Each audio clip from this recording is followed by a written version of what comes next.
नमस्कार दोस्तों, मैं मनीष कुमार भोज आप सभी लोगों का अपने YouTube channel Uttarakhand online classes में हार्दिक स्वागत करता हूं। दोस्तों, जैसे कि आप लोगों को पता है कि उत्तराखंड में जो सहायक अध्यापक की जो भर्ती परीक्षा थी वो कोरोना की वजह से स्थगित करा दी गई है। अब जो ये परीक्षा होगी आपके जुलाई अगस्त या अगस्त लास्ट वीक के समथिंग ये पेपर हो सकता है, क्योंकि अभी यूकेसी द्वारा जो अधीनस्थ चयन आयोग द्वारा एक नोटिफिकेशन जारी किया गया है, उसमें ये उनके द्वारा जो कहा गया है इस परीक्षा को लेते हुए इसको जल्द ही कराने का उन्होंने आश्वासन दिया है। आप ये लेके चलिए अगस्त फर्स्ट वीक या अगस्त लास्ट वीक में ये परीक्षा संपन्न हो जाएगी, इसलिए आप अपनी तैयारी कंटिन्यू रखें। आज मैं आपके सम्मुख से सहायक अध्यापक सामान्य विषय से संबंधित राजनीति विज्ञान का चैप्टर लेते हुए आया हूँ। उसके अंतर्गत जो पॉलिटिकल साइंस है उसके जो बिंदु है जो सिलेबस के अकॉर्डिंग उसमें जो प्लेटो एक उसमें जो बिंदु है, उसके बाद अरस्तो है, उसके बाद महात्मा गांधी जी के बारे में है, फिर उसके बाद डॉक्टर भीमराव अम्बेडकर जी के बारे में है। अब हम इन टॉपिकों में विस्तार पूर्वक चर्चा करेंगे, क्योंकि इनसे कई बार क्वेश्चन पूछे गए हैं। हम शुरुआत करते हैं प्लेटो की, ठीक है। अब ये जानना होगा कि प्लेटो कौन थे, ठीक है। अगर प्लेटो की यदि मैं बात करूं तो प्लेटो का जो काल रहा है तो वो रहा है 428 ईसा पूर्व से 347 ईसा पूर्व तक का। ये जो मध्य काल रहा है ये प्लेटो का पीरियड रहा है, या इस समय प्लेटो का जितना भी शासन काल रहा या प्लेटो की जो संज्ञा रही पूर्ण संसार में, इस दौरान रही प्लेटो जो विश्व विख्यात रहे। अगर मैं प्लेटो की बात करूं, प्लेटो ने एक बहुत अच्छी तरीके से एक बात कही है, उनकी मैं आपको एक बात बताता हूं।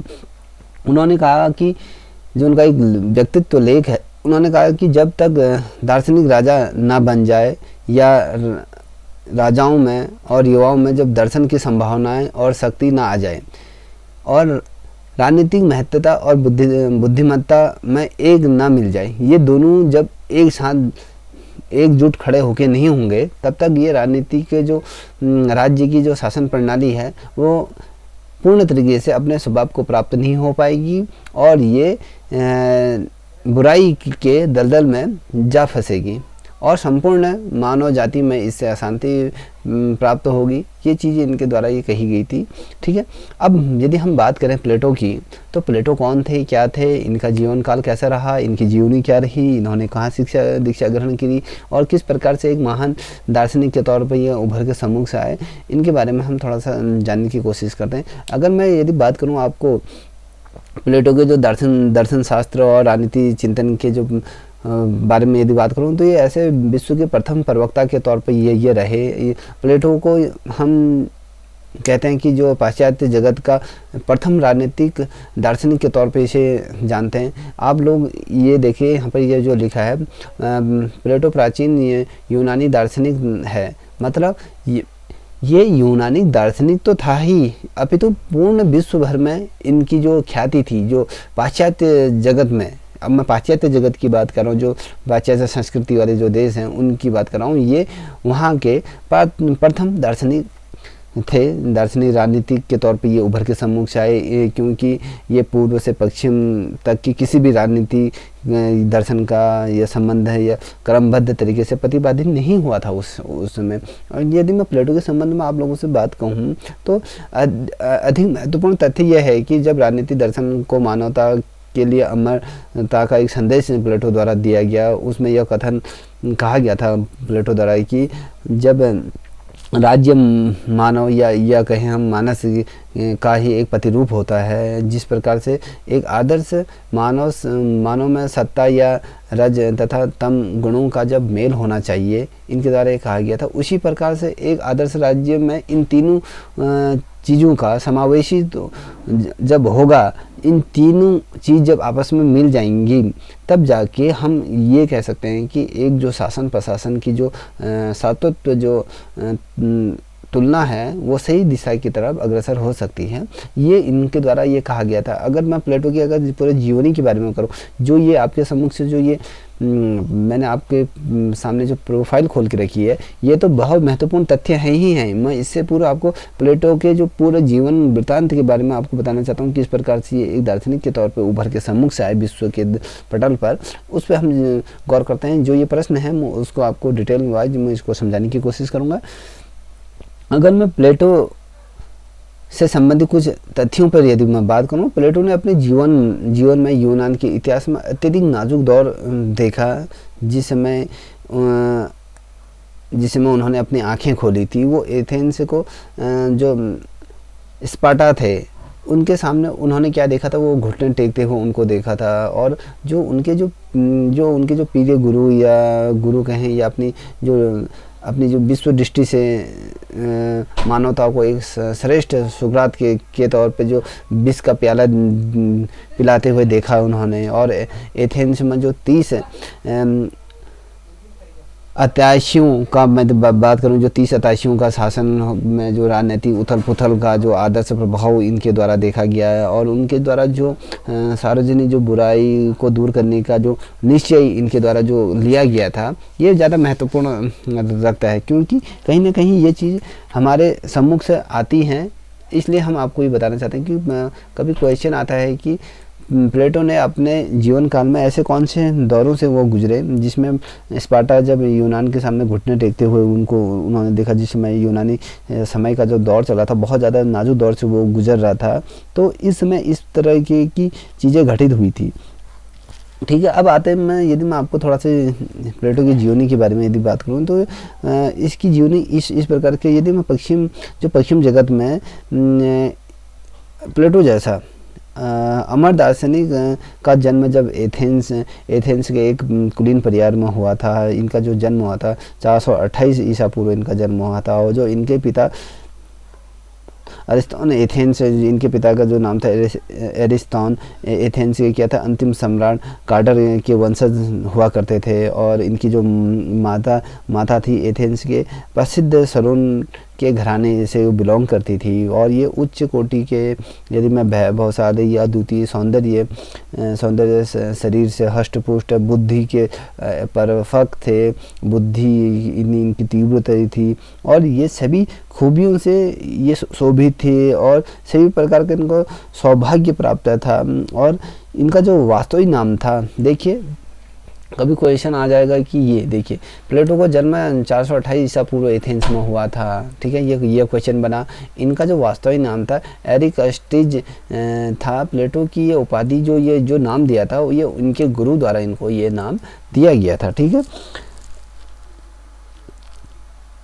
एरिस्टोकर्जी जो नाम दिया था, इनके गुरु ने नाम इसलिए दिया था क्योंकि इनके जो कंधे थे ना, खूब उभरे चौड़े होड़े हष्ट पुष्ट टाइप की ये दिखते थे।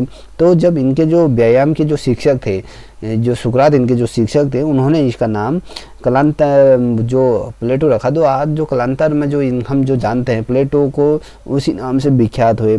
और इनकी जो, यदि मैं प्रारंभिक शिक्षा की यदि मैं बात करूं प्लेटो की, तो इनकी जो प्रारंभिक शिक्षा रही वो 20 वर्ष की आयु में इनकी जो शिक्षा दीक्षा प्रारंभ हुई, वो सुकरात के जो विद्यालय में इनकी प्रारंभ हुई थी। इनके माता पिता ने इनको सुकरात के विद्यालय में भेजा, जहाँ तक इन्होंने, यदि मुझे याद है, तो जहाँ इन्होंने 8 वर्ष तक सुकरात के चरणों में बैठकर क्या ज्ञान प्राप्त किया। और ऐसा प्रतीत होता था कि ये कुलीन वर्ग के जो उत्पन्न हुए थे, जो कुलीन वर्ग में उत्पन्न होने, अगर तात्कालीन स्थितियों के आधार पर इनकी जो स्वाभाविक इच्छा थी वो एथेंस की राजनीति में अपने जीवन को अपनाने की थी। जो जब ये सुकरात के विद्यालय में पढ़ रहे थे, तो इन्हें ऐसा प्रतीत होता था कि जो एथेंस की राजनीति में ये अपना प्रभाव स्थापित करे या अपनी राजनीति में अपना जीवन आगे बढ़ाए।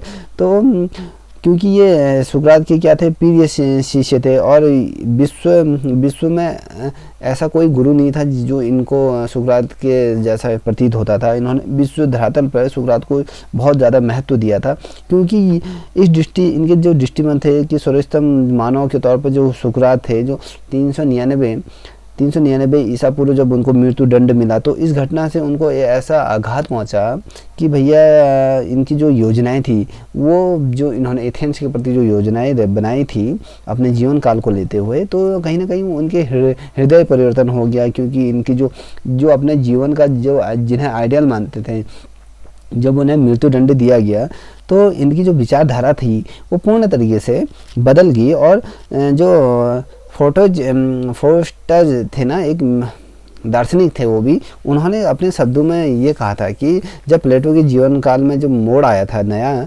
399 ईसा पूर्व, जब इनकी आयु 28 वर्ष की थी, तो प्लेटो के समक्ष ऐसे विचार भी उभरे कि सुकरात का इन पे ऊपर ज़्यादा प्रभाव था। इस संबंध में मैक्सी द्वारा ये कहा गया कि प्लेटो सुकरात में पुनः जीवित हो उठे।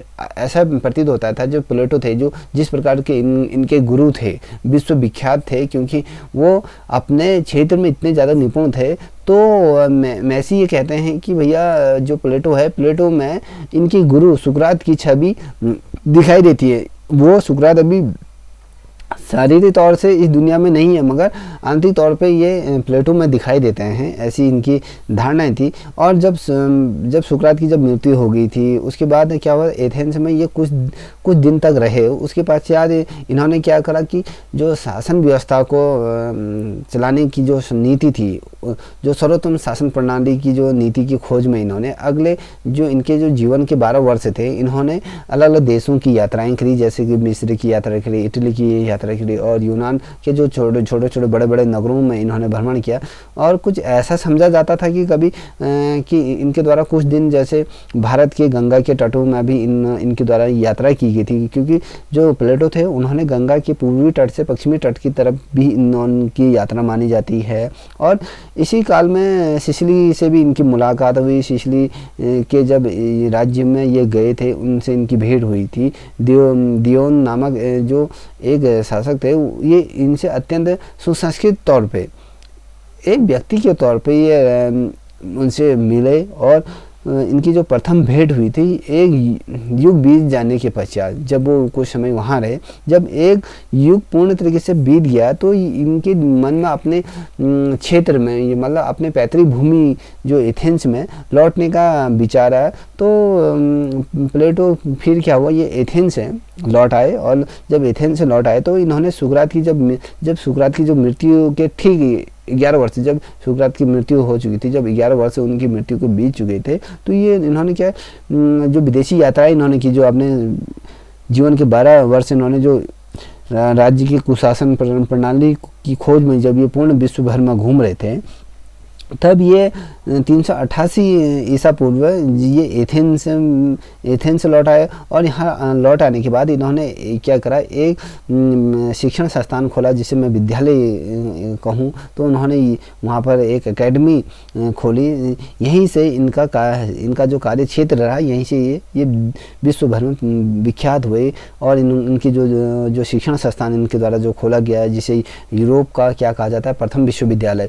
अगर कभी क्वेश्चन आ जाता है कि यूरोप का प्रथम विश्वविद्यालय किसके द्वारा खोला गया, तो आप ये लिखिएगा, जो यूरोप का जो प्रथम विश्वविद्यालय खोला गया वो प्लेटो द्वारा वो खोला गया। और इसने अपने इन्होंने जो अपने जीवन के जो 39 वर्ष थे ना, ये दार्शनिक और अध्यापक के तौर पे इन्होंने उसको बिताया। यदि हाँ, कई दफ़े ऐसा भी सुनने में आता है कि इनके जो अकादमी में थी, जो उनकी राजनीति या कानूनी दार्शनिक इत्यादि चीज़ों की यहाँ पर सभी विषयों की शिक्षा दीक्षा दी जाती थी। तो किंतु इनको गणित और गणितीय शास्त्र में हो या फिर ज्यामितीय शास्त्र की भी प्रधानता प्राप्त थी। वो भी इस पे, या गणित के क्षेत्र में बात करें या ज्यामिति के क्षेत्र में, इनको बहुत ज़्यादा क्या थी, अव्वल दर्जे का इनको ज्ञान प्राप्त था।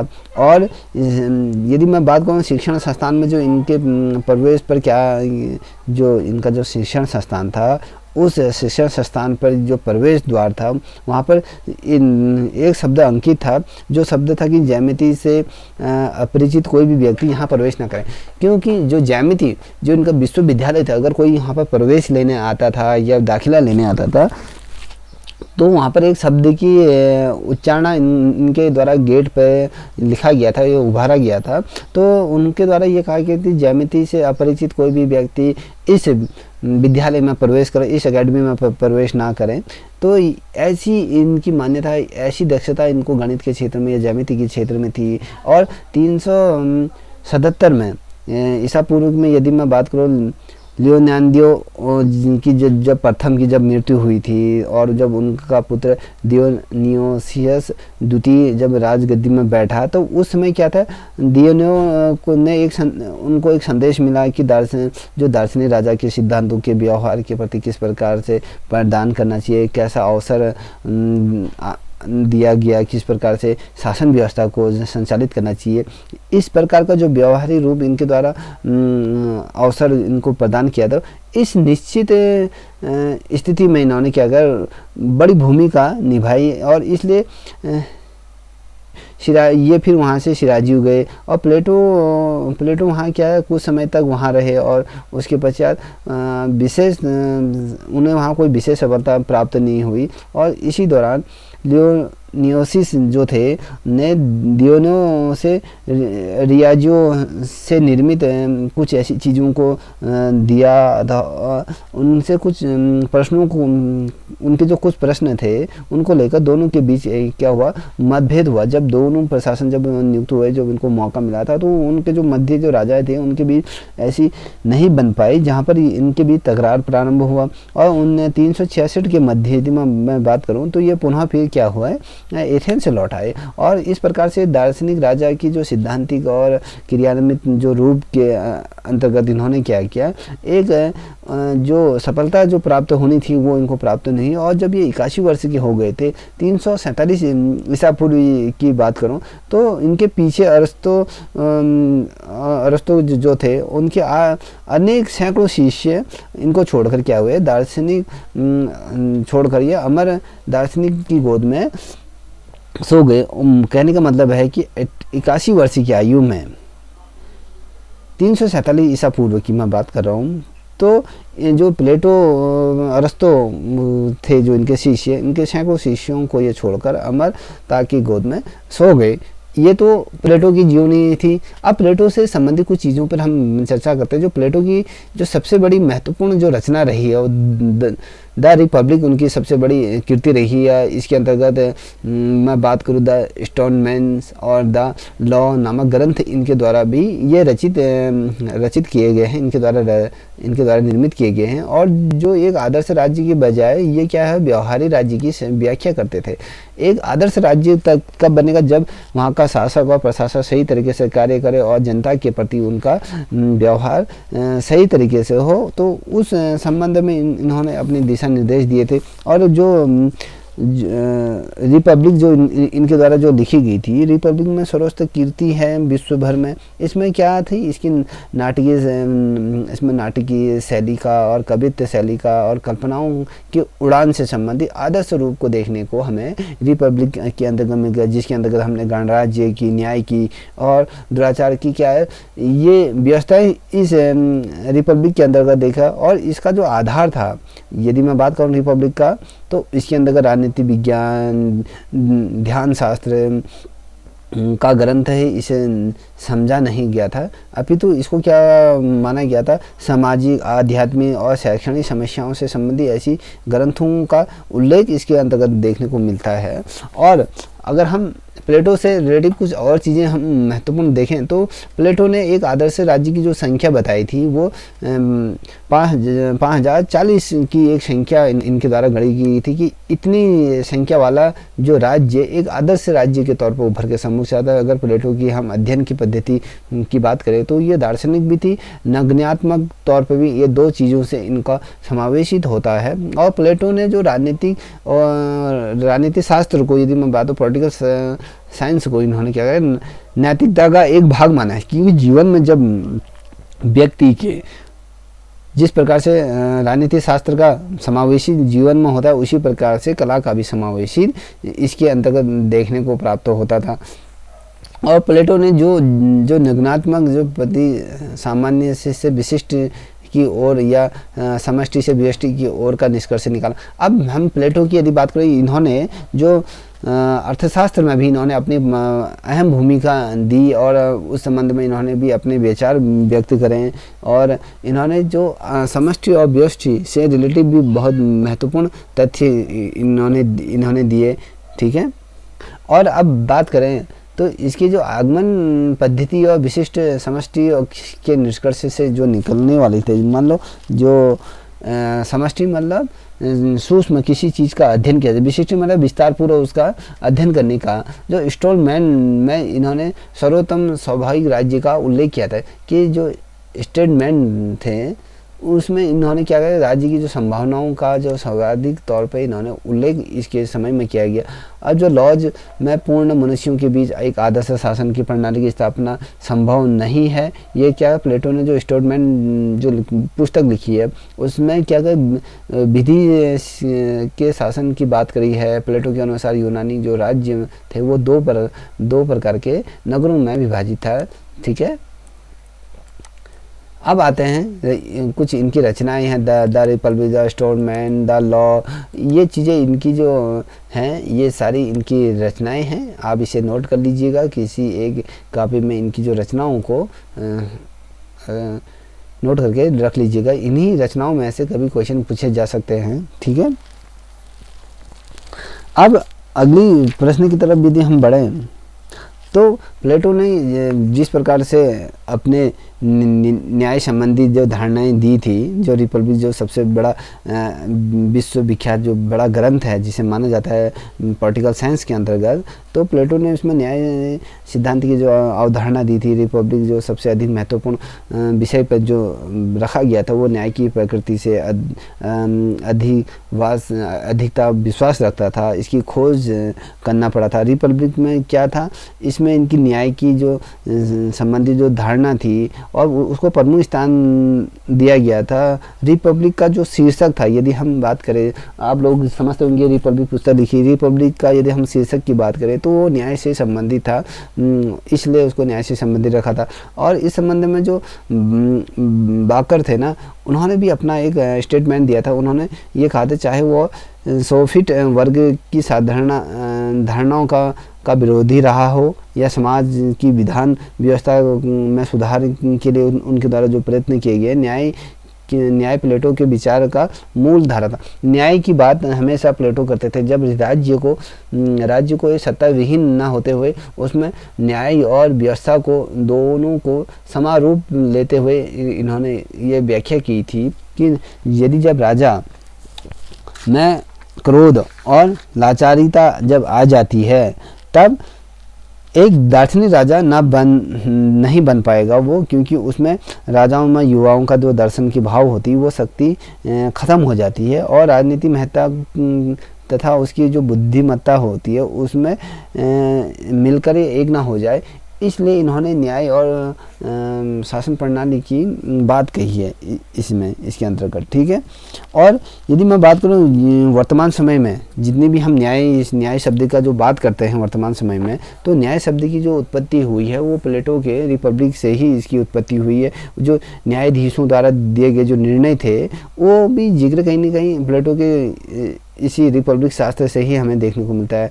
और जो प्लेटो ने जो न्याय शब्द का जो वैज्ञानिक अर्थ बताया उसमें उन्होंने अर्थ में ये नहीं बताया कि ये नैतिक अर्थ है या नहीं, और उसके द्वारा जो न्याय शब्द का जो प्रयोग था वो धार्मिक लौकिक धर्म से नहीं था, अपितु उनके पर्यायवाची जो अर्थ इसके अंतर्गत जो निकल के सम्मुख आया था, इसका जो अर्थ केवल यही था कि मनुष्य अपने सभी कर्तव्यों का पालन करे और जिसका पालन सामाजिक व्यवस्था के अंतर्गत रहते हुए करें और उनकी आवश्यकताओं के अनुरूप वो समाज में अपना कार्य करें।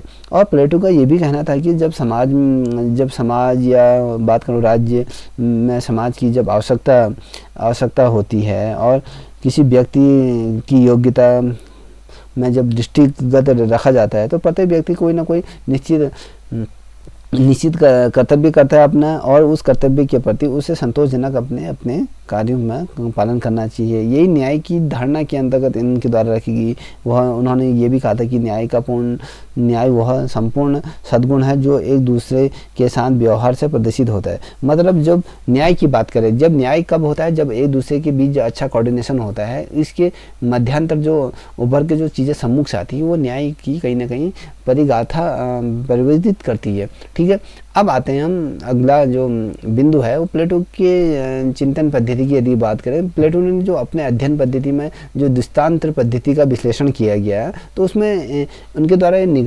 निगमनात्मक जो पद्धति के साथ साथ उन्होंने कुछ ऐतिहासिक अंशों को भी इसके अंतर्गत जोड़ा और उसका इम्प्लीमेंट भी समाज के प्रत्येक व्यक्ति से रिलेटिव उस चीज़ को रखा, चाहे वो राज सिंहासन पर बैठा हुआ व्यक्ति हो या समाज के किसी एक कोने में बैठा हुआ व्यक्ति से रिलेटिव इन्होंने इसको जोड़ दिया।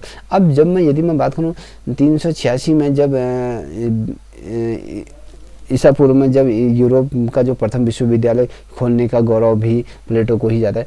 इनके जो प्लेटो ने जो एकेडमी नामक जो संस्थान खोली थी, तो उस संस्थान का क्या था, विश्व में ये पहली ऐसी संस्थान नहीं जहाँ पर विश्वविद्यालय का जो गौरव इसी प्लेटो के विद्यालय को प्राप्त हुआ। और इस विद्यालय में प्रवेश के लिए गणित का ज्ञान होना बहुत अत्यंत आवश्यक था। मैंने कहा था ना कि आपको इससे पूर्व मैंने बताया था कि प्लेटो ने अपने जो विद्यालय था, विद्यालय के द्वार पे लिखा था जिसको ज्यामिति और गणित का ज्ञान ना हो वो इस विद्यालय में प्रवेश ना करें। अब प्लेटो का जो प्लेटो के जो सुकरात का जो शिष्य था, प्लेटो जो इनके जो गुरु सुकरात है उनका जो शिष्य था, और वह सुकरात के विचारों को से इतने अधिक प्रभावित थे कि सद्गुण का ही ज्ञान वो जो मिला इनको, वो सुकरात के माध्यम से ही इनको वो ज्ञान प्राप्त हुआ था। ठीक है, और प्लेटो के जो यदि प्लेटो के अनुसार यदि मैं बात करूं विचार की जो आइडिया जो आते थे वो समूचे संसार में मूल तत्व की बात करते हैं और भौतिक दुनिया की विचारों की बात करते हैं, या छाया या मात्र भर की जो ये बातें करते हैं, या उसी आइडिया के आधार पर ये बात करते हैं। चाहे विश्व की विचारधारा किस प्रकार की हो, वो उनसे रिलेटिव चीज़ों पर ये विशेष तौर पे ध्यान दिया करते हैं।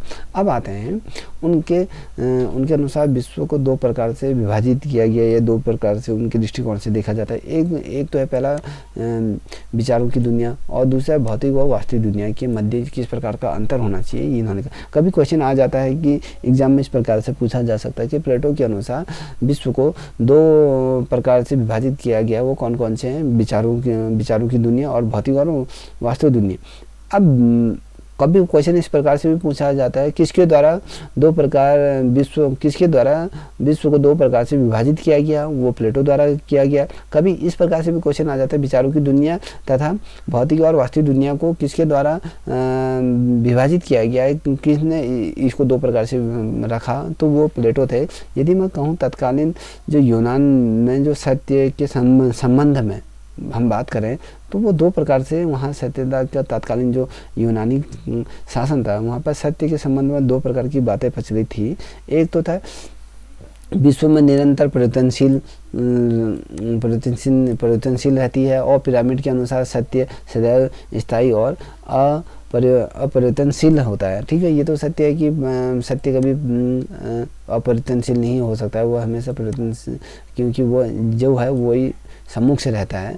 ठीक है, अब आज बात करते हैं प्लेटो ने उपरोक्त विचारों में जो सामंजस्य स्थापित किया था, चाहे वो सत्य की बात करूं या फिर परछाई की, ये दो चीज़ सदैव एक दूसरे के पैरेलल ही रही है। और जो प्लेटो के जो चिंतन के जो मूल उद्देश्य था, एक आदर्श राज्य का निर्माण करना था, और तत्कालीन जो एथेंस में जैसे स्पार्टा के समय जो उसने जो बहुत नाजुक दौर देखा था उसका उन्होंने अध्ययन किया। और प्लेटो के अनुसार जो विचार के जो तत्व था वो विचार ऐसी चीज़ों पर आश्रित होते थे जिसके अंदर वस्तु और विचारों का उसमें क्या था, प्रतिबंध, इस प्रकार की चीज़ें हुई थी उस टाइम पे एथेंस में जो प्लेटो के समय में। अब यदि हम बात करें प्लेटो के व्यक्ति के संबंध में किस प्रकार थे, प्लेटो ग्रीक और यूनानी विचारधारा के एक विचारधारा थे। और प्लेटो के अनुसार आत्मा वही व्यक्ति की पहचान है तथा आत्मा को इन्होंने तीन भागों में बांटा है। अब जो आत्मा होती है, ये आत्मा की बात कर रहे हैं, जो आत्मा होती है वो व्यक्ति की वही पहचान होती है। अब जैसी आत्मा की स्थिति होती है, व्यक्ति का जो कार्य क्षेत्र होता है उसी प्रकार का उसका आचरण भी होता है। और इन्होंने जो आत्मा को 3 भागों में विभाजित किया। कभी कोई भी क्वेश्चन ये पूछा जाता है कि प्लेटो ने किसके द्वारा आत्मा को 3 भागों में विभाजित किया गया है, वो प्लेटो द्वारा। अब वो आत्मा के 3 भाग कौन कौन से हैं? विवेक, साहस और तृपण, ये 3 चीज़ों में इसको विभाजित किया गया है। और आत्मा को जो तीन गुणों में जो वर्गीकृत किया गया है, उसके अंतर्गत तो पहला था कि विवेक की प्रधानता, जिसमें दार्शनिक राजा को रखा जाता है, और साहस की प्रधानता सैनिकों के मध्य रखा जाता है। तर्पण का जो रखा था, जो उत्पादन करता है, जो खाने की जो व्यवस्था करता है, जो समाज का वह तकता, जो दिन रात मेहनत करता है, उसको इसके अंतर्गत रखा गया था। ठीक है, अब बात करें कुछ महत्वपूर्ण चीज़ों पर। यदि मैं बात करूं आपसे, जो प्लेटो के जो न्याय का जो सिद्धांत था, थोड़ा उसकी विशेषताओं पर हम थोड़ा विचार विमर्श कर लेते हैं। तो यदि नैतिक सिद्धांत की यदि मैं बात करूं प्लेटो की, तो उनकी प्लेटो की जो न्याय संबंधी जो अवधारणा वैधानिक नहीं होकर, वरन वो क्या थी, नैतिकता भी थी और सर्वव्यापी भी उसको माना करते थे। इसमें क्या था, मानव के अंतर्गत केवल वैधानिक कर्तव्यों का नहीं अपितु समस्त कर्तव्यों का उल्लेख किया गया है इस ग्रंथ के अंतर्गत। ये किसी एक पर्टिकुलर चीज़ को लेते हुए ये ग्रंथ में नहीं चले हैं प्लेटो।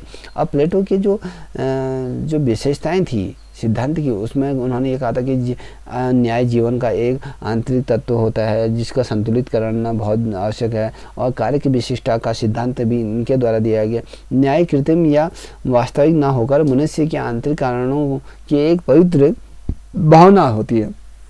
देखिए, जब न्याय की बात आती है, उसमें कृत्रिम तौर पे तो उसे रखा नहीं जा सकता है, और ना ही बाह्य तौर पे किसी वस्तु को लेते हुए उसको चलना चाहिए। न्याय क्या होता है, वो आंतरिक कारणों के अवज में या पवित्र भावनाओं के आधार पर उसको रखना चाहिए, जिसका क्या होता है, जिसका आधार कभी आत्मा के सामंजस्य में रखा जाता है या आत्मा के त्याग पर रखा जाता है। इन बातों पर क्या था, प्लेटो ने बल दिया था। और अपने जीवन में अति को नहीं अपितु उन्होंने कहा था कि संतुलन को अपनाना चाहिए। कभी अपने जीवन में अति नहीं करनी चाहिए, किसी चीज़ की ज़्यादा लालसा नहीं करनी, जितना मिल रहा है उसी से संतुष्ट होने की इसके अंतर्गत इन्होंने बात कही है।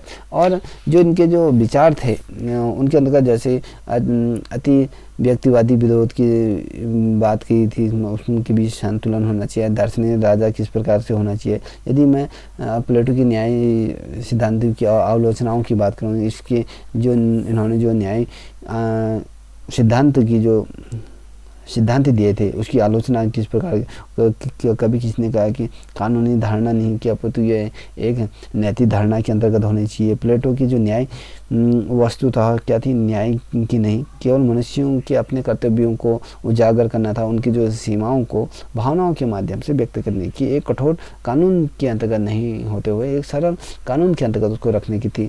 और दार्शनिक वर्ग को समस्त शक्तियाँ प्रदान करने की अनुचित बातें उसमें इनके समर्थन में नहीं की गई। मनुष्य समाजी सर्वगृही होना चाहिए, इसकी ये संभावनाओं पर उन्होंने निकाय। वर्तमान में राजा को राज्यों पर लागू संभव नहीं होना चाहिए। ऐसी चीज़ें इनके द्वारा बहुत सी बातें कही गई हैं जो बहुत ज़्यादा महत्वपूर्ण हो जाती हैं। अब आते हैं जो परीक्षा के दृष्टिकोण से जो महत्वपूर्ण प्रश्न बन जाते हैं। प्लेटो जी क्या राज्य और समाज में अंतर नहीं करता था, और अभी तो ये इसको इन्होंने 3 वर्गों में जो बांटा था। जैसे प्लेटो ने प्रत्येक वर्ग में आत्मा को सर्वोपरि रखा था, ये अपनी आत्मा के आधार पर उनके गुणों के आधार पर उसको कार्य दिया जाना चाहिए। और यही प्लेटो का क्या था, न्याय सिद्धांत, इसी को प्लेटो न्याय सिद्धांत मानते थे। ठीक है, अब जो इन्होंने जो वर्गों में जो निर्धारण किया था, जो शिक्षा व्यवस्था की, तो प्लेटो ने क्या कहा था, पूरे दर्शन में जो प्लेटो का जो दर्शन शास्त्र है उसमें पूरे व्याख्या में ये देखने को मिलता है, इन्होंने कला को ही एक शिक्षण का एक माध्यम माना था, जिसमें राजा को सामाजिकता से दूर करके या उसे सांसारिक जगत से दूर करके या साम्यवाद का स्थापना करने की बात की गई। और शिक्षा और साम्यवाद द्वारा जो स्थापित राज्य होता है वो न्यायपूर्ण राज्य होगा, ऐसी इनके द्वारा ये बात की गई।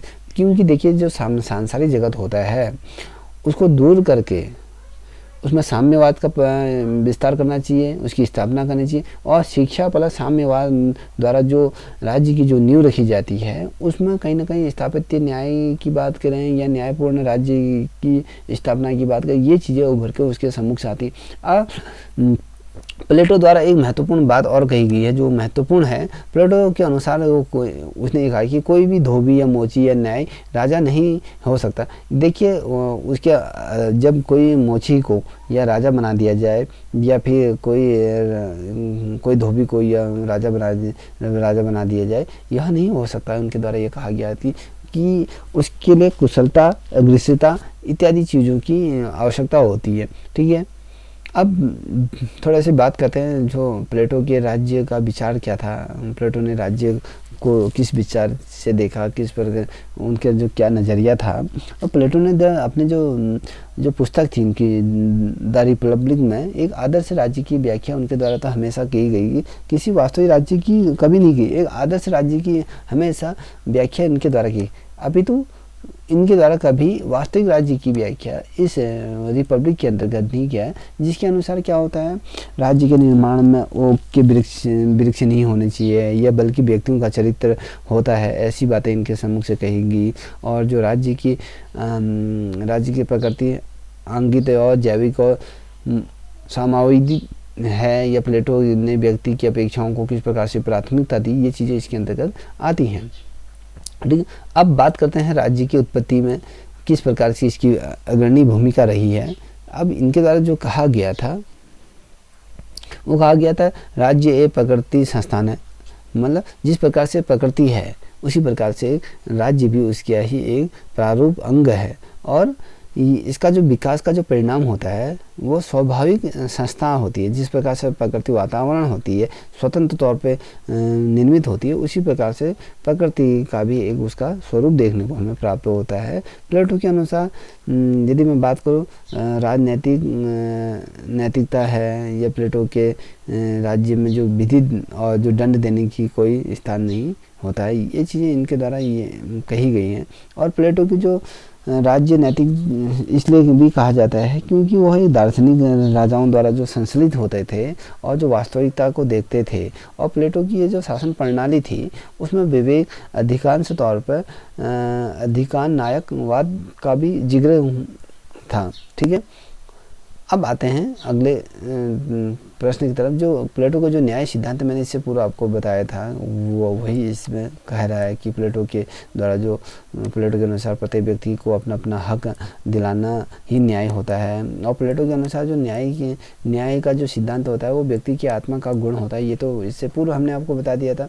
और प्लेटो ये भी बोलते हैं कि प्लेटो जो प्रथम तत्कालीन यूनानी समाज में जो प्रचलन न्याय का जो सिद्धांत था उसका खंडन भी करते हैं, क्योंकि उसमें कुछ ऐसी खामियां प्लेटो द्वारा देखी गई जो समाज के हित में नहीं होते हुए अपितु उनके विरोधी चीज़ें उनको मानते थे। प्लेटो के अनुसार शक्तिशाली व्यक्ति की बजाय न्यायपूर्ण व्यक्ति क्या अधिक महत्व रखता है।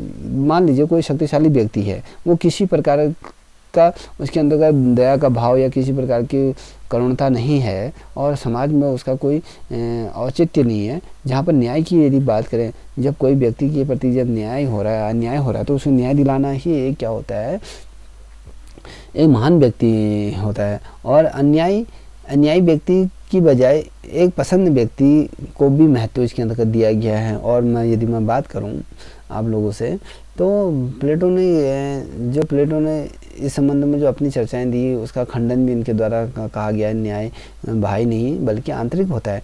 न्याय को क्या बाह्य तौर पे नहीं थोपना चाहिए, उसको आंतरिक तौर पे रखना चाहिए और कृत्रिम रूप से उसको स्थापित भी नहीं किया जा सकता। यह मानव की आत्मा की शर्तों पर लागू होता है या जिसका निर्माण क्या होता है शिक्षा के द्वारा संभव होता है। यदि हम कुछ चीज़ों का हमें यदि ज्ञान हो, उसी के आधार पर न्याय व्यवस्था को हम परिवर्तित कर सकते हैं। हमें पता होना चाहिए कि हमें दंड मिल रहा है तो किस आधार पे मिल रहा है, वो हमारी गलती क्या है, हमारा कसूर क्या है, ये चीज़ें देखने को मिलती है। अब प्लेटो द्वारा जो न्याय को दो पहलू में विभाजित कर दिया गया था, पहले तो व्यक्ति स्तर पर और सामाजिक स्तर पर। अब व्यक्ति स्तर पर क्या होता है, अब क्वेश्चन आता है कि कभी ये क्वेश्चन पूछा जाता है कि प्लेटो द्वारा न्याय को कितने पहलुओं में विभाजित किया।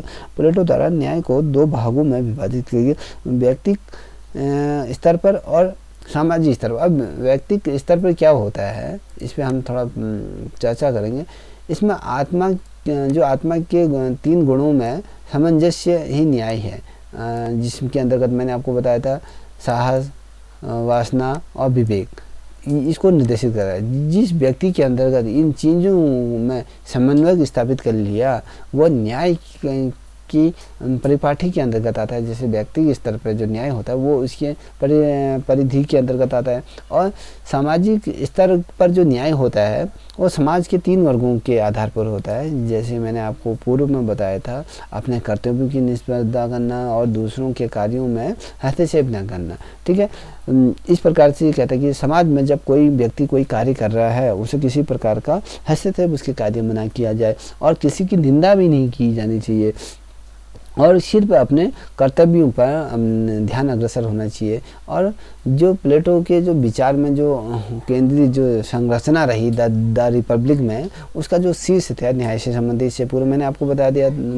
कभी क्वेश्चन आता है कि प्लेटो द्वारा जो द रिपब्लिक लिखा गया है उसका शीर्ष किस चीज़ से संबंधित है, उसे न्याय से संबंधित है। वो न्याय की बात करते हैं, न्याय की उपासना ये करते थे। अब प्लेटो की जो न्याय कर्तव्य की जो आधारशिला थी वो आधुनिक तौर पर जो संकल्पना जो हमें न्याय की दिखाई देती है वो उसी अधिकारों की बात करता है जो इससे पूर्व जो एथेंस में प्लेटो द्वारा कही गई थी।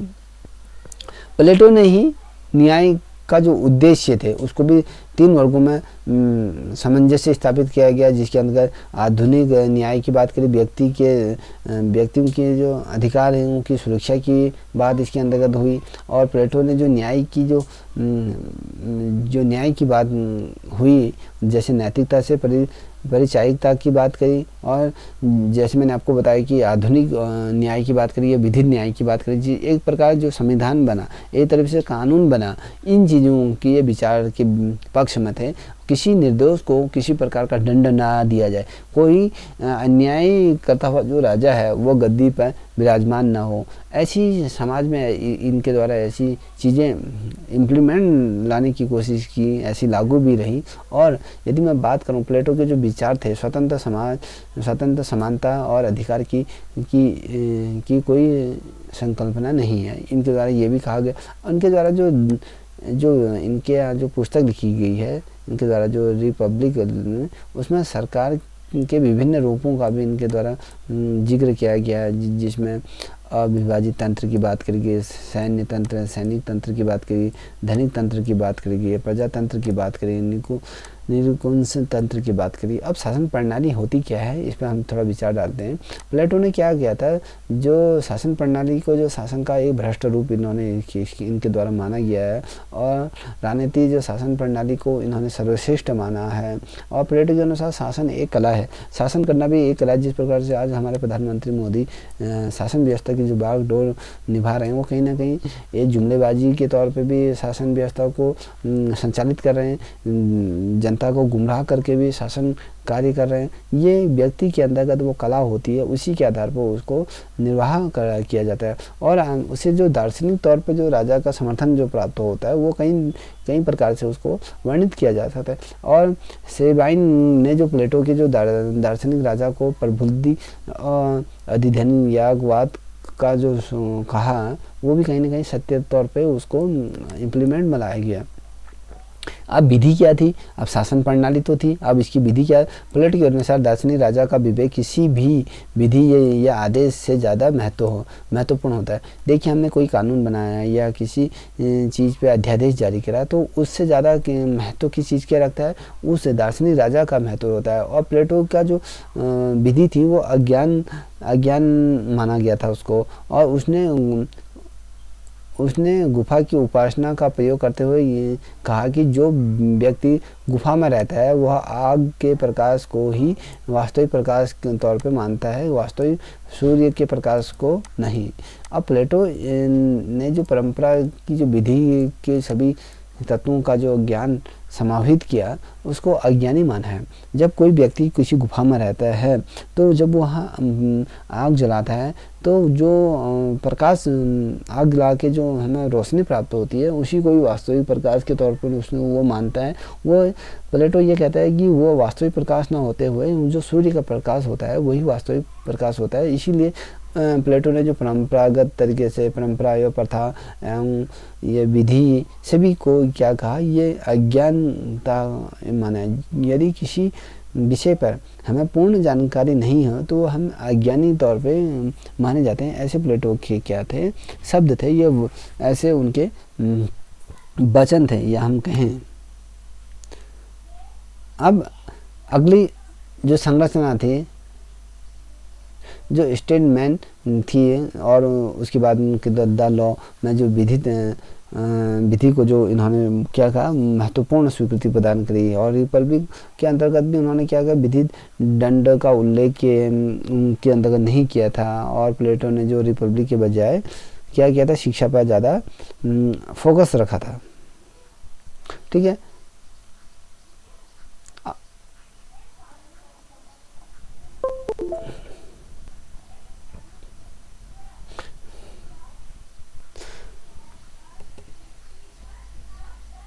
अब हम प्लेटो की जो शिक्षा प्रणाली की यदि हम बात करें तो उसमें किस प्रकार के प्लेटो की शिक्षा पद्धति थी, थोड़ा सा उस पर प्रकाश डालते हैं। अब प्लेटो ने जो अपने ग्रंथ जो रिपब्लिक में संरक्षण वर्ग में जो शिक्षा पर जो विस्तार करने की जो बात कही गई थी उसे ध्यानपूर्वक विचारधारा की एक लहर भी कहा जा सकता। और रूसो के शब्दों में भी ये कहा था कि रिपब्लिक राजनीति शास्त्र का ग्रंथ नहीं वरन क्या है शिक्षा पर कभी भी लिखा गया सर्वश्रेष्ठ ग्रंथ है।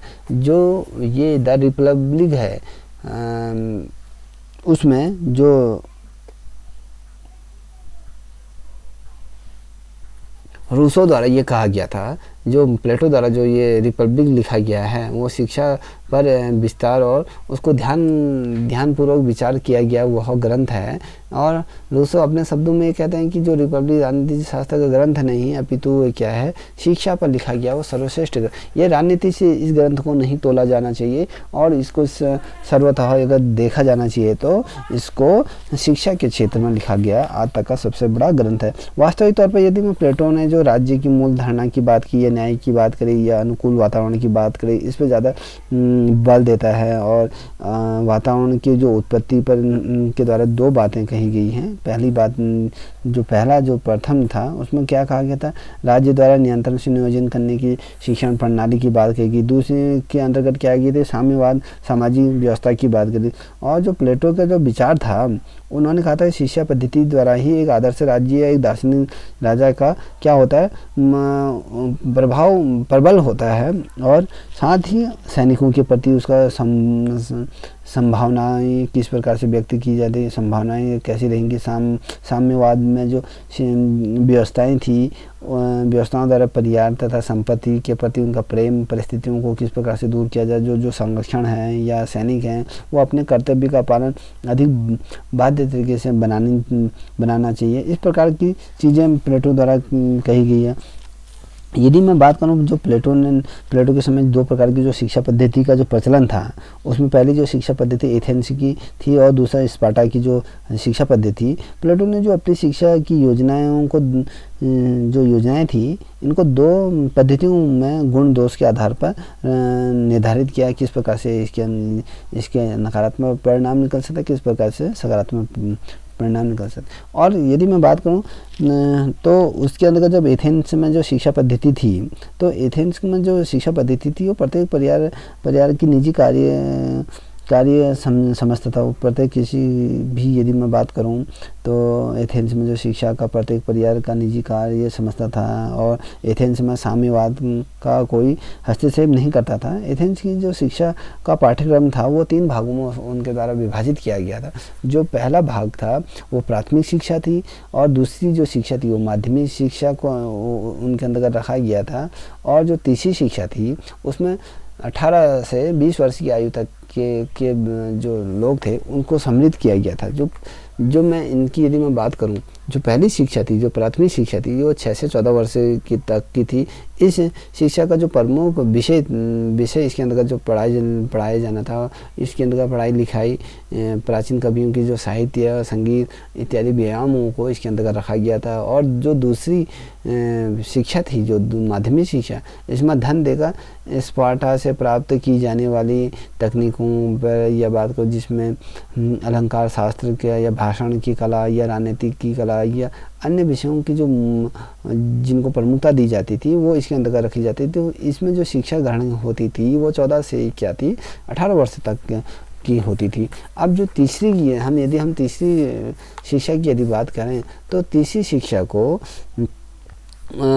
इसमें कई दफ़े अलग अलग तरीके से भी इनको दिया जाता है। जैसे शिक्षा के जो चरण थे वो प्राथमिक शिक्षा में जो शिक्षा 10 से 20 वर्ष की तक की होगी, इसमें संगीत कला और व्यायाम की विषय वस्तु होगी। और जो द्वितीय चरण की जो शिक्षा थी इसमें 20 से 30 वर्ष की बीच के लोग होने चाहिए, जिसमें ज्यामिति, गणित और इत्यादि चीज़ों की शिक्षा दी। और जो तीसरी शिक्षा की बात करें इसमें 30 से 35 में थी, जिसमें दार्शनिक शिक्षा की शिक्षा दी जाएगी, ये इसके द्वारा कहा गया था। जिसके अंतर्गत एथेंस के जो प्रत्येक युवा थे या सैनिकों की जो शिक्षा प्राप्त करना इनके अंतर्गत अनिवार्य कर दिया था। सैनिकों को शिक्षा प्राप्त करने के लिए क्या करता था, व्यक्ति को पूर्ण नागरिकता के जो अधिकार प्राप्त थे वो थे। अब एथेंस की यदि हम शिक्षा की बात करें उसमें शारीरिक, मानसिक, चरित्रात्मक विकास की उपासना की गई थी, किंतु इसमें जो शिक्षा देना राज्य का नहीं पर इसमें क्या था, परिवार का दायित्व बना दिया गया था। यही कारण था कि राज्य की जो प्रकृति थी उसकी जो आवश्यकताओं के प्रतिकूल ये व्यवस्था कहीं ना कहीं परिपाठी में आई और इसके अज्ञानी और निकम्मेपन या इसके प्रकारों की जो उदय हुआ तो कहीं ना कहीं वो स्पार्टा की शिक्षा की बात करें या प्लेटो की शिक्षा योजना की बात करें, जिसके अंदर प्राथमिक शिक्षा को भी रखा गया। अब देखो ठीक है, अलग अलग तरीके से इसको कार्य विभाजन के अंतर्गत रखा गया है। अब जो इनके जो कार्य का विभाजन का विश्लेषण की यदि हम बात करें तो वो किस प्रकार से विभाजन किया गया। जो शिक्षा का जो प्रथम चरण था वो असफल होगा, इसके उत्पादन का कार्य सौंपा जाएगा। और जो शिक्षा का जो द्वितीय चरण होगा वो असफल होगा, उसमें सैनिकों का कार्य सौंपा जाएगा। ऐसी करके ये चीज़ों का विभाजन इसके अंतर्गत किया गया था। जो तीसरी चरण की जो शिक्षा थी जो सभी के लिए सफल होगी और दार्शनिक राजा होगा। और 35 वर्ष की जो शिक्षा की यदि हम इसके अंतर्गत बात करें, ये 35 वर्ष की जो शिक्षा थी वो 15 वर्ष का प्रशिक्षण दार्शनिक राजा के तौर पर दिया जाएगा। ये चीज़ें इसके अंतर्गत की गई। शिक्षा के सभी कार्यों पर क्या कहते हैं, विभाजन होगा। इसमें शिक्षा को अलग तरीके से किस प्रकार से विभाजित किया गया, जिसमें सभी अपने अपने कार्यों का क्या होगा, विशेषज्ञ होंगे, समूचे समाज का भला होगा। ऐसे इसके अंतर्गत का यदि कोई समाज में सभी लोग अगर अपने अपने कार्य में दक्ष हों या अपने अपने कार्य के क्षेत्र के अंतर्गत उनको किसी प्रकार का विशेषज्ञ के तौर पर यदि हम मान लें तो समाज का भला ही नहीं, अभी तो समाज एक अच्छी परिपाटी की तरफ बढ़ेगा। ये संभव तो है। और प्लेटो के राज्य का जो मूल था एक विद्यालय था, उसमें कहा गया था जो शिक्षा प्रदान करने की एक संस्था के तौर पर खोली गई थी। ठीक है, पुनः मैं इसको रिपीट करता हूँ।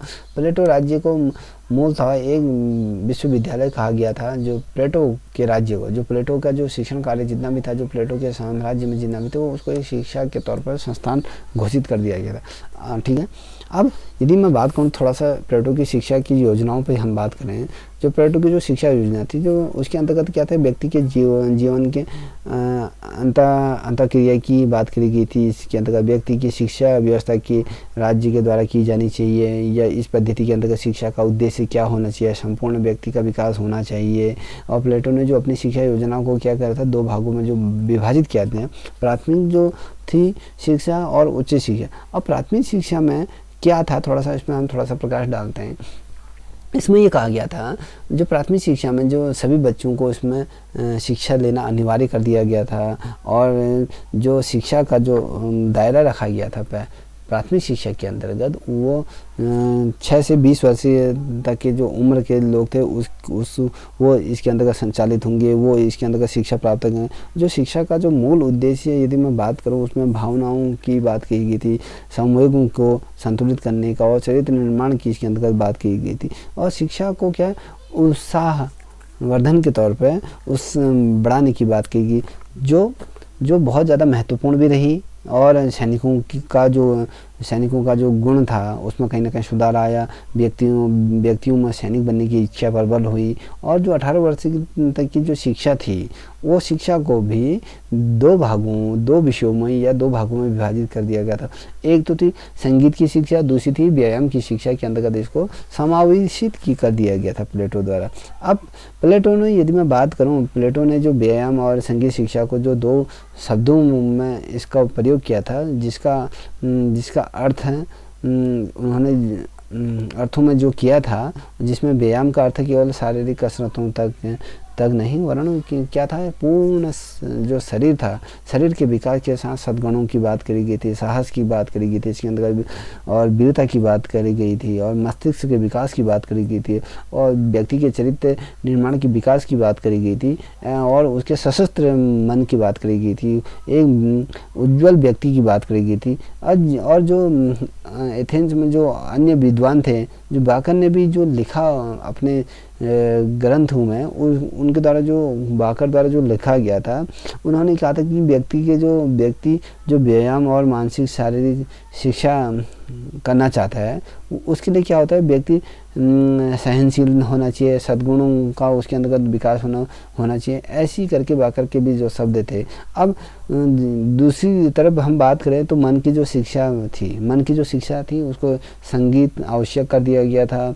और इसी में बाकर ने भी अपने शब्दों में इस संबंध में भी तर्क दिए थे कि संगीत मन के सामान्य प्रशिक्षण का मार्ग है। मन जब शांत होगा तब संगीत का भी उदय सही तरीके से होगा। संगीत की भावनाओं में क्या होता है, कभी परिकृषित होता है, और बुद्धि की जो सुसुष्टता थी, जो शक्ति की उजागरता थी, इसमें संगीत शब्द का जो प्लेटो ने जो अर्थ निकाला था, उसके अनुसार यदि हम बात करें तो उसको किस प्रकार से उन्होंने व्यक्त किया था, उसके अंतर्गत उन्होंने कहा था कि नृत्य, संगीत, कविता पाठ के अंतर्गत या जो सभी ललित कलाएं होती हैं, वो कलाओं का जो मिश्रण इसके अंतर्गत रखा गया था।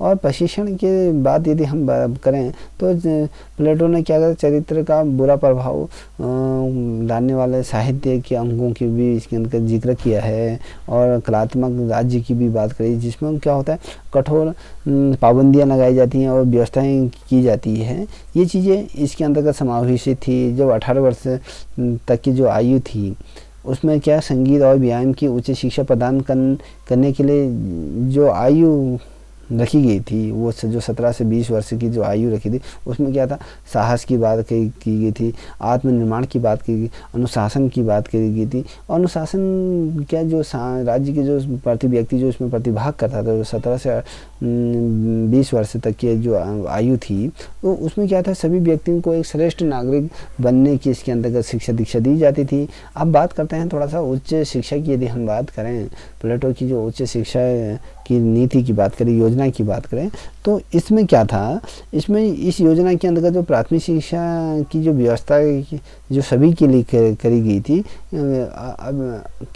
पर क्या था, कभी जो उच्च शिक्षा की व्यवस्था सिर्फ कुछ ही प्रतिभा संपन्न व्यक्तियों के लिए रखी गई थी उच्च शिक्षा, क्योंकि प्राथमिक शिक्षा तो सभी को दी गई थी। जो 20 वर्ष की आयु तक जो प्राथमिक शिक्षा प्रदान करने के बाद जो युवा होते थे वो बौद्धिक तौर पर क्रियान्वित हो जाते थे, उनकी क्या ली जाती थी, परीक्षा में इनकी इसके अंतर्गत व्यवस्था की थी। इसमें जो अनुत्तीर्ण होने वाले जो व्यक्ति होते थे उनके देश के सैनिकों या उत्पादक वर्गों के अंतर्गत उनको लगाया जाता था, और तो और उनको क्या कहता, कृषि के तौर पे, मजदूरी के तौर पे, या व्यापारी के तौर पे, या शिल्पी के तौर पे वो इसके अंतर्गत कार्य करते थे। क्योंकि उच्च शिक्षा जब प्राथमिक शिक्षा जब 6 से 18 वर्ष तक की जो बात करी, उसके अंतर्गत जो 20 वर्ष तक का भी मध्य जोड़ा गया था, उसमें क्या कहा गया था, जो ये उच्च शिक्षा वही व्यक्ति धारण करेगा जो इसके अंतर्गत योग्य परीक्षा, जो परीक्षा में जो फेल होगा उसको क्या करेगा, जो अनुत्तीर्ण होगा उसको देश के जो सैनिक दस्ते के साथ जोड़ा जाएगा, उत्पादन वर्ग में निर्माण करेंगे वो, और क्या है कृषि वर्ग में भी जोड़ेंगे, मजदूर भी बना दिया जाएगा, व्यापारी भी बनाया जाएगा, शिल्पकार का भी वो कार्य करेगा। और जो परीक्षा में जो व्यक्ति उत्तीर्ण होता था वो जो उसको उच्च शिक्षा दिलाई जाती थी, और जब उच्च शिक्षा ग्रहण करने के बाद उसे अधिकारी नियुक्त किया जाता है। ठीक है, उच्च शिक्षा के लिए क्या था, व्यक्तियों का चुनाव जो निष्पक्ष भाव से किया जाता है, इसमें किसी प्रकार का द्वेष भावना नहीं रखी थी, किसी प्रकार की भाईबंदीवाद नहीं था। इसमें व्यक्ति की जो आर्थिक स्थिति के आधार पर या कुल के आधार पर इसमें कोई भेद नहीं था, या गरीब हो या अमीर हो, इसमें स्वतः तौर पर जो उत्तीर्ण होकर जो छात्र है जो अपनी मेहनत के आधार पर उसको अधिकारी के तौर पर नियुक्त किया जाता था, और जो अनुत्तीर्ण हो जाता था उच्च वर्ग का हो या निम्न वर्ग का हो उसे भी वही कार्य करना पड़ता था, जो पहले मैंने आपको बताए गए थे, मजदूर की कार्य, सिपाही का कार्य या व्यापारी का कार्य या शिल्प का कार्य, ये चीज़ें इसके अंतर्गत वो करेगा। ठीक है, ये चीज़ें प्लेटो के जो शिक्षा योजना थी उसके अंतर्गत ये रखा गया था। और जो शिक्षा थी राज्य का जो शासक या संरक्षक वर्ग के लिए क्या थी, इसमें स्त्री और पुरुष दोनों ही इसमें भाग ले सकते थे। इसका जो पाठ्यक्रम था उसमें जो गणित थी, नागरिक शास्त्र था, ज्योतिषी शास्त्र था, दार्शनिक शास्त्र, इसके अंतर्गत उनको रखा गया था। और गणित में प्लेटो का जो प्रिय विषय जो प्लेटो का रहा है, प्लेटो ने, क्योंकि जो प्लेटो का जो विश्वविद्यालय था उसने पूर्व विश्वविद्यालय के बाहर से जो लिखा था, जिसको ज्यामिति और गणित का ज्ञान ना हो वो इस विद्यालय में प्रवेश ना करें, ऐसे उनके द्वारा पहले ही पूर्व में ये चीज़ें बोल दी गई थी। ठीक है,